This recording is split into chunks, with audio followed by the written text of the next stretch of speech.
He screamed, "I made you who you are," while I blocked his number. So I did what any self-respecting ex would. I bought a billboard in his neighborhood, posted a photo of my glow-up, and captioned it, "Built, not bought." It was visible from his mom's kitchen. I blocked his number while he was still screaming through the Bluetooth speaker in my car. That part is seared into my brain, the exact moment I felt both disgusted and free. He yelled, "I made you who you are," like he was declaring himself my goddamn creator, like every inch of progress I ever made belonged to him. And I remember gripping the steering wheel so hard my knuckles went white, my hand shaking while I tapped block collar. It was dead silent after that. Just the wind and my heartbeat. Let me rewind. His name is Nathan, 36, male. We were together for 7 years. I met him when I was 22, fresh out of college, insecure as hell, broke, and stumbling through interviews in shoes that didn't fit right. He was 29, confident in a way that felt magnetic back then. Not in a flashy, charming way. More like, he made decisions quickly, like the world bent around him.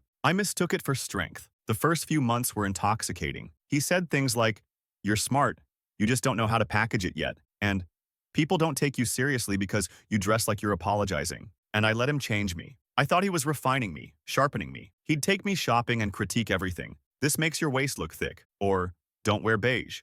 You disappear." I stopped wearing beige. He'd correct my vocabulary in front of his friends, tell me my ideas were immature when I tried to talk about starting my own art studio. "Don't embarrass yourself, babe," he said once when I pitched a design idea over dinner. But I was in love, or at least deep in the kind of attachment that grows when someone makes you believe they're the only thing standing between you and your worst self. By year 3, I had the dream job. On paper, corporate creative director at a mid-tier agency. Stable, salaried, soul-killing. I'd stopped painting altogether. Nathan called my art a hobby for trust fund kids. And I didn't argue. I thought maybe he was right. I started to believe I'd be nothing without him. It took me 6 years to realize the pedestal he claimed to put me on was actually a cage. The real wake-up moment didn't come with a scream. It came on a quiet Tuesday night when I found an old sketchbook in our closet, buried under his important things. My heart broke at the sight of my own handwriting. Notes in the margins? Try brighter colors. Use emotion, not perfection. That girl, she'd been gone for a while. When I showed Nathan the sketchbook that night, hoping, stupidly, for support, he sneered. "This again? I thought we were past this starving artist fantasy. Grow up." That night, something snapped. Not like in the movies where people smash plates or cry dramatically. It was worse. It was silence. I didn't yell. I didn't beg. I just got up and started packing a bag. And he laughed. "Where do you think you're going to go without me?" So yeah, I left, and I built everything from scratch. But he didn't like that. Not one bit. Next part? That's when he really started losing his grip. I moved into a 400-square-foot studio with peeling linoleum floors and a window that overlooked a dumpster behind a nail salon. It smelled like acrylic and old grease, and I could hear rats scrabbling at night. But it was mine. I didn't tell anyone at first. Not even my sister, Jenna, 31, female, who'd spent years trying to get me to see Nathan for who he really was. She was the kind of person who'd offer help once, and then back off. Not because she didn't care, but because she knew pushing me wouldn't work. "You'll leave when you're ready," she said once, voice thick with worry, after I'd showed up at her place crying over something Nathan said about my weight. So I waited a week before I texted her. Just 3 words. I did it. She called within 30 seconds. "No hello. You okay?" I wasn't. But I said yes. Those first few weeks were a blur of fear and stubbornness. I started freelancing again. Small gigs at first, logos, wedding invites, social media, packages for local boutiques. Every invoice I sent felt like a tiny rebellion. I bought canvas again, just one, just to see if I remembered how. Nathan texted me 47 times in the first week. I didn't respond. Not until the 8th day, when I got a photo of a smashed frame, one of our old couple's pictures. "This is what you do to people," the message said. "You destroy what loves you." Classic. He started showing up at my old job, asking my former coworkers where I'd gone. I had already quit by then. He left long voicemails, sobbing, then screaming, then sobbing again. "You ungrateful bitch. I gave you everything. You're throwing away your only chance at a real life." And somewhere in the middle of all that chaos, I started to feel something new. Rage. Not the kind of explosive fury you scream into a pillow. This was slow-burning. Surgical rage. The kind you sit with. The kind that simmers through your bloodstream and whispers, "He doesn't get to be the author of your story anymore." The first taste of freedom came when I booked a small art show. Just a local bar that hung up artists' work for tips and exposure. But when I walked in and saw my paintings on a wall again, with my name printed underneath, I almost cried. People liked them. They asked questions. One guy bought a print and said, "You've got something real here." I went home that night and painted until 3 a.m. 2 weeks later, Jenna helped me set up a website. I started posting before and afters of my old design work, behind-the-scenes clips of paintings. Followers trickled in, then poured. And Nathan? Nathan got louder. He found my art page, left passive-aggressive comments under the guise of critique, DM'd me under burner accounts. Once, he showed up at Jenna's house uninvited and started crying on her porch, demanding to know where I lived. She slammed the door in his face. That's when he sent the voice message, the one that pushed it all over the edge. You'd be nothing without me. I made you. I fucking built you. I listened to it 3 times. Then I opened my notes app and wrote 4 words. Built, not bought. Billboard. So here's how it started. Jenna and I were sitting on the floor of my apartment eating takeout Thai because I still didn't have a kitchen table, and I showed her the voice message. She listened. Didn't say a word, just stared at the phone, then looked at me and said, flat as hell. He really thinks he owns you. And that's when I told her my idea. At first, she blinked. A billboard? Like an actual billboard? I nodded. Yup, with a picture of me now. Something petty, something beautiful. She let out this wild cackle. That kind of laugh you only make when you've hit your emotional limit and finally start pushing back. You are insane, she said, wiping tears. And I love it.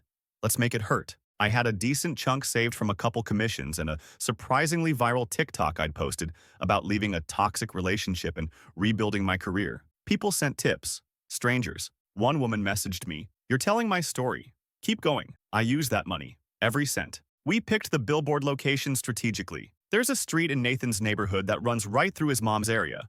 Quiet, suburban, tree-lined. Exactly the kind of place that tries to look drama-free but hums with whispers behind closed doors. And smack in the middle of that street, a billboard. Clear as daylight from the kitchen window of Nathan's childhood home. His mom, Sherry, 58, female, still lived there. She and Nathan were weirdly close in that way.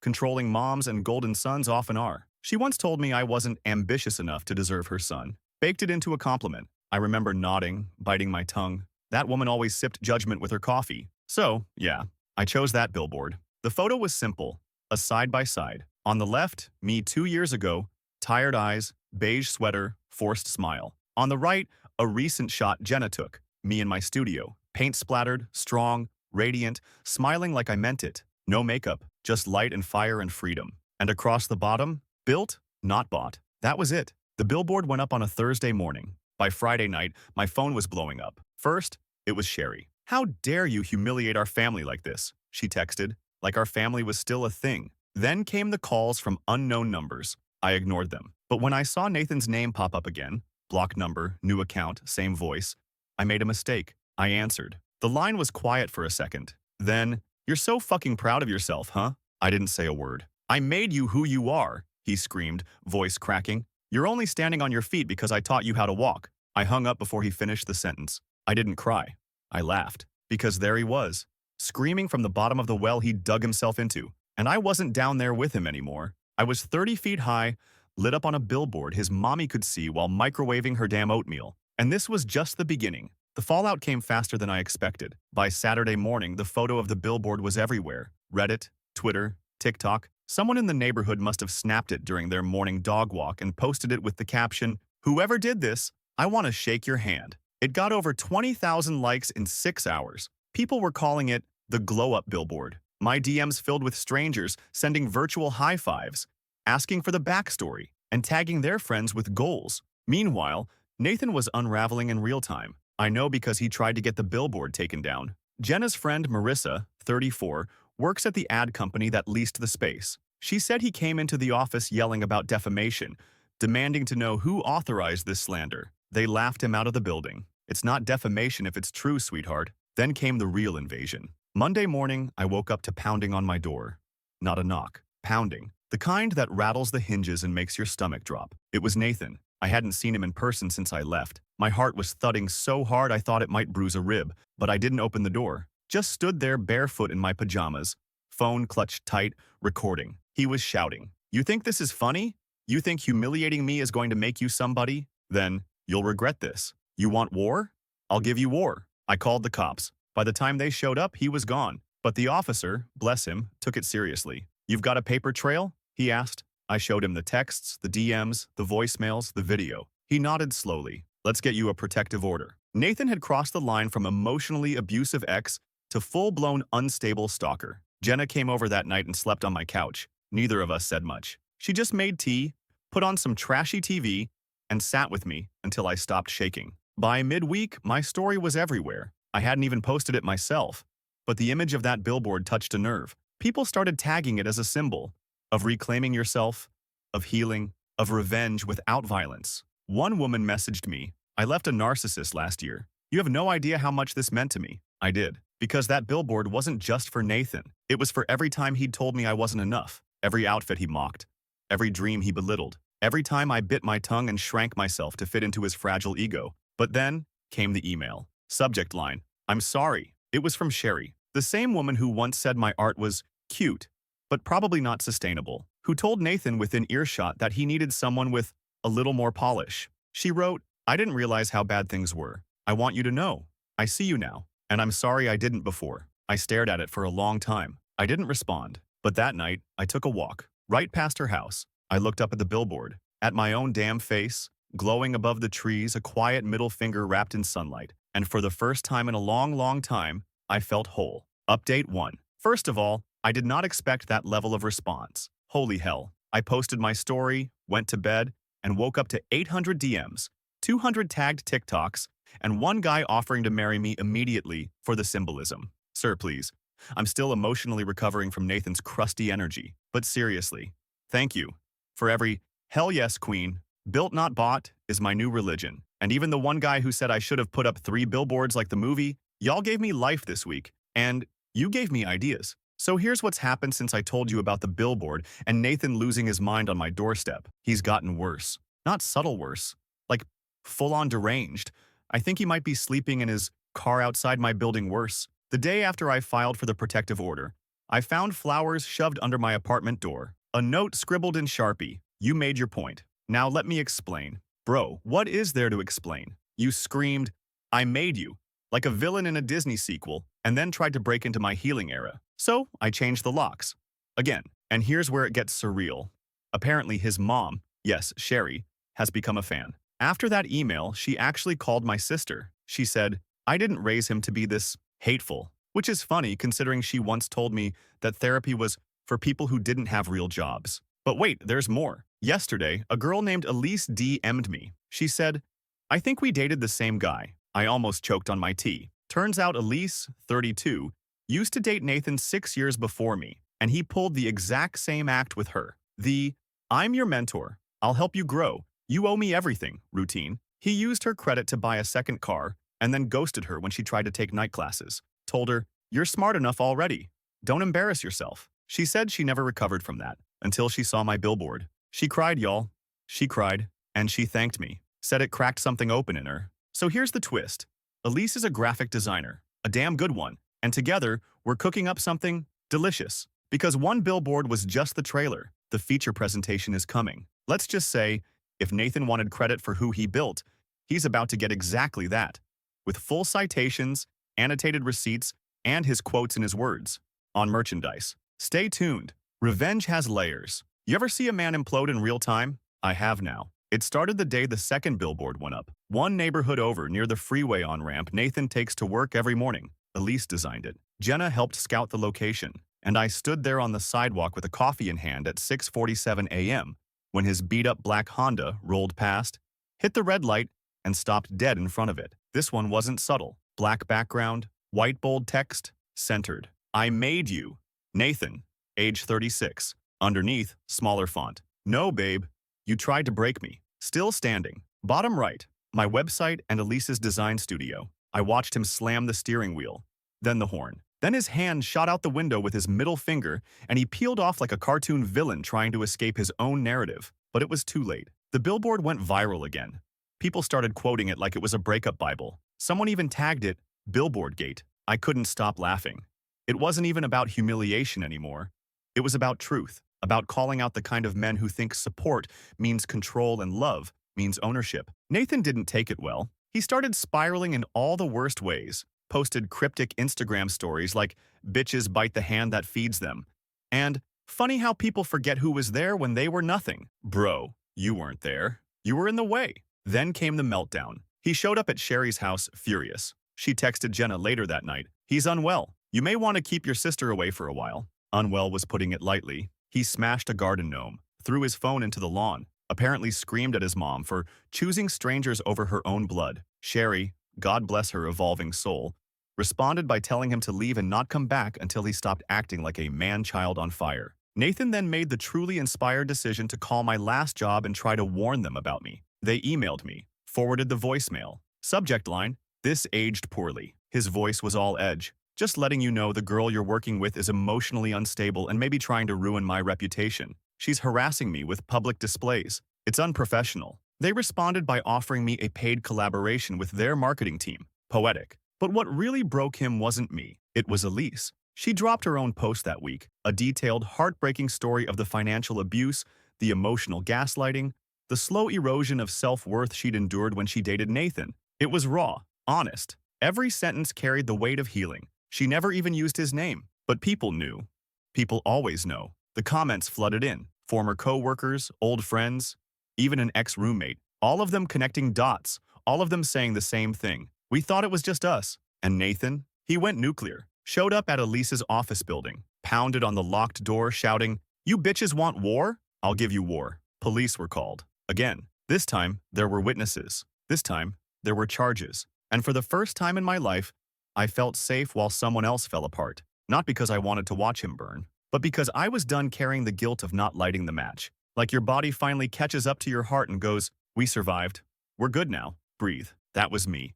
Sitting on the floor of my studio with a paintbrush in one hand and my phone in the other, reading the police report like it was a season finale I didn't know I'd been building toward. Nathan had been arrested. Disorderly conduct, trespassing, and harassment. Apparently, he screamed so loud at Elise's building that the law office next door called 911 before the receptionist even had to. They caught him on 3 different security cameras, shouting, pacing, at one point picking up a rock like he wasn't sure if he was going to throw it through the glass. He didn't. But the footage alone was enough. Elise filed for a restraining order. So did I. And for the first time in what felt like years, he couldn't touch us. He couldn't DM, couldn't show up, couldn't accidentally run into me at the grocery store or drive slowly past my building or text from his 5th burner account. Nothing. I sat there that night in my paint-streaked leggings, eating cold pad thai, watching my phone not light up. And it was perfect. But of course, the internet wasn't done yet. Because remember that second billboard? The one quoting him? Some local journalist picked it up. She ran a piece called "The Art of the Breakup: How One Woman Reclaimed Her Story on a 30-Foot Canvas." It was fire. Smart, sharp, sympathetic. She even asked to interview me and Elise together. We said yes. The piece blew up. Got syndicated. And here's the delicious part. The article never mentioned Nathan's full name, but people who knew him, they didn't need it. Former classmates, co-workers, ex-friends, even one of his college professors shared it and said, "Some of you men need to take notes." That's when Nathan's mom, Sherry, called me. Not Jenna. Not Elise. Me. I let it go to voicemail because honestly, I wasn't ready to hear that voice again. But curiosity is a hell of a drug. So I listened. It was short, quiet. "I'm sorry, I don't expect forgiveness, but thank you. You showed me who he really is. And maybe I can finally stop pretending." I didn't cry, but I sat still for a long time. Because that voice, the one that used to make me feel so small, so not enough, it sounded tired, like someone who had spent decades dressing up a lie and finally took off the costume. And here's the wildest part. I almost pitied Nathan. Almost. But then I remembered the screaming, the threats, the years he clipped my wings and called it support. And I thought, nah, you don't get pity after you burn the house down and blame the ashes on everyone else. You get a headline. You get your words in neon 30 feet tall across your mommy's kitchen window. You get quoted like a warning. Because I was built, not bought. And baby, I'm just getting started. Update 2. All right, internet. I was just trying to heal, maybe get a little petty. I didn't set out to become the Beyoncé of public breakup statements, but here we are. The second billboard hit national coverage. No, seriously. Elise and I got invited to speak on a podcast about emotional abuse and reclaiming power through creative expression. A verified therapist messaged me and said she's using our story in her graduate class on narcissistic abuse recovery. I had to sit down when I read that. But the most surreal part? Other women, dozens of them, started sending their own billboard designs. I'm not joking. One woman from Dallas bought a bus bench ad with a quote from her ex, "You'll never make it without me." Her response? A giant selfie of her in her scrubs with a caption, "Made it, thanks." Another woman in Phoenix put up a billboard with a screenshot of her ex's breakup text, "You peaked in college, LOL," next to a photo of her holding her PhD diploma. Now I peak in conferences, Brad. I cannot make this stuff up. We ended up creating a website. Elise coded it in 2 days. It's called builtnotbought.org, and it's become a hub for creative revenge, survivor stories, and healing. No sponsors, no merchandise, just a place for people who've had their voices silenced to get loud. Nathan, by the way, is officially off the grid. After the police report got out and the article went viral, he shut down his social media. Mutual acquaintances say he quit his job. Apparently claimed he was too emotionally targeted to work in a hostile environment. Brother Yu sold real estate, not classified government secrets. Sherry, his mom, sent a check. No note, just a check for $1,000 with "for therapy" written in the memo line. I didn't cash it, I framed it. It's hanging in my studio next to my first original painting post-breakup, the one I finished the night I blocked his number. It's dark and messy and bold as hell, just like that chapter of my life. I call it reconstruction, and I guess that's the point of this update. This was never just about a billboard. It was about taking the narrative back from someone who thought they could write my story for me. It was about turning "I made you" into "you don't own me." And yeah, maybe it got loud, maybe it got viral, but it was real, and it was mine. If you're reading this and you're still in it, still stuck with your own Nathan, hear me. You don't owe anyone your silence. You don't owe them your fear. You don't even owe them revenge. But if you want it, make it beautiful. Make it loud. Make it unforgettable. The email subject line was simple. "We want your story." I almost deleted it. Figured it was some spammy brand collab trying to sell me vitamins or a trauma-inspired candle collection. But then I saw the sender, a producer, from a real, actual streaming platform. One you've definitely heard of. They'd seen the article, the billboards, the podcast, the website. Apparently someone on their team had gone through a messy breakup and pitched my story in a meeting. Now they wanted to talk about a docuseries. Yeah, I stared at that email for a solid 5 minutes like it was a prank from the universe. Jenna and Elise came over that night, and I read it to them out loud while holding a spoonful of peanut butter like a mic. Elise spit wine all over my rug. Jenna said, "I swear to God, if Nathan ends up played by some C-list actor, I want casting approval." We spent hours talking about it, laughing, dreaming, wondering, what if my life, my wreckage, could actually help people in a way that mattered? What if showing everything, ugly, raw, unfiltered, could be someone else's first step toward leaving?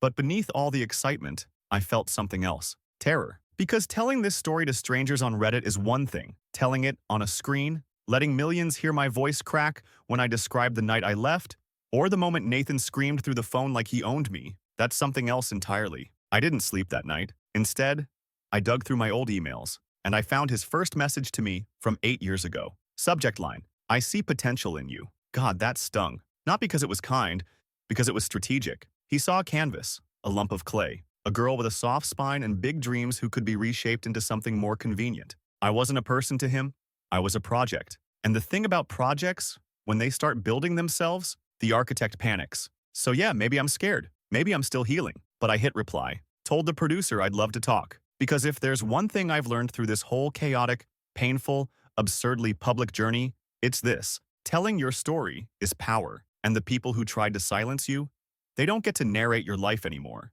They get to watch. And maybe someday Nathan will walk into a Target and see a screen playing the trailer. Maybe he'll hear his own words, looped back at him. "I made you who you are," and realize they've become the punchline in someone else's victory. Or maybe he won't. Maybe he'll just keep running. But me? I'm done running.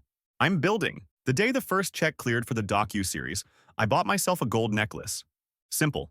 Thin chain. One word on the pendant. Built. I didn't tell anyone I was going to do it. Just walked into the shop down the street, pointed at the design, and said, "That one." The guy behind the counter smiled like he didn't even need to ask why. I wear it every day now. It's not just a word, it's armor. It's weird how healing doesn't feel like fireworks. It feels like finally breathing with both lungs. It feels like painting in the middle of the night, without explaining to anyone why. It feels like not jumping when the phone buzzes. Like looking in the mirror and not seeing a ghost of who you used to be when you were shrinking to fit someone else's comfort zone. It feels like safety, and it feels earned. Elise and I started running workshops through the website. Free ones. We call them creative recovery sessions. People show up with art supplies, broken hearts, and stories they swore they'd never tell. One woman brought a ripped wedding dress. Another guy brought a shattered hard drive full of songs he wrote for the girlfriend who told him he was too sensitive. Every time I tell them the same thing. You don't need to justify your pain to anyone who hasn't felt it. And they believe me, because I lived it. Jenna's pregnant now, by the way. She's having a girl. And she told me last week while eating salt and vinegar chips on my couch, I hope she grows up knowing she never has to dim herself for love, that she can shine as bright as she wants, and anyone who can't handle it can just go blind. I cried, obviously. Because that girl, she's going to be raised by women who know what it means to survive, to scream, to rebuild. As for Nathan, last I heard, he's still unemployed, still bitter, still pretending to be the victim in a story he tried to ghostwrite. He posted on Facebook a few weeks ago some long rant about cancel culture and emotional manipulation masquerading as female empowerment. Nobody liked it. His comment section was full of women tagging each other with laughing emojis. Even Sherry stopped defending him. Word is, she started volunteering at a local women's shelter. When Elise and I found out, we didn't even speak, just sat there in stunned silence, both of us knowing the same thing. Even the worst legacies can change. Even poison can bloom if you cut it back enough. So yeah, that's where I'll leave it. From a girl too scared to speak up, to a woman whose voice now echoes on billboards, in classrooms, in courtrooms, in art studios, in inboxes. To you, whoever you are, wherever you are, if you're standing in front of the broken version of your own life, wondering how the hell to start over, start here. Start messy, start loud, start small, but just start. Because no matter what anyone told you, whispered in your ear, screamed at you through a locked door, you're not bought, you're not owned, you're built, and you're not done.